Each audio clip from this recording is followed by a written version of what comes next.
Видете сега, реакциите кај тютюнопроизводителите беа за време на договарањето. Зошто го викам тоа? Го викам тоа затоа што имаме намалување на 30 до 40% од производството во однос на лани и полани. А тоа е резултат на целокупната откупна и друга политика која што ја имаа откупните компании за бербата 2014 година, кај што имавме фантастично ниска цена, фантастично ниска, викам, не катастрофална, фантастично ниска, 70-80 денара во Струмица или во Републиката 117 динара, и како резултат на тоа имаме тоа што го имаме оваа година.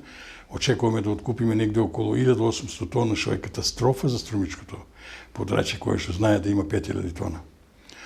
Откупната политика е политика на фирмите, заедно со Сојузот изградивме оваа година како од прилика треба да изгледа редот во откупот. А класификацијата и проценката е како резултат на понудениот квалитет на тутун. Ева тука имам некои квалитети од денеска што сум ги земал од откупниот пункт. Квалитетот се наградува. Ние сме секој ден присутни на откупните пунктови и гледаме што се продава, како се плаќа тутунот, како ќе се исплаќа. Сметам дека и самите производители скромно, и тоа викат дека се задоволни. Ако е некоја цена од 170 до 190 денара цена кој што ќе гарантира екзистенција, меѓутоа тоа е тоа, тие се договорните цени, откупните цени се резултат на квалитетот, договорните резултат на договорните. Сметам дека генерално откупот се одвива во рамките на зацртаното по закони и договорите претходно што се направени.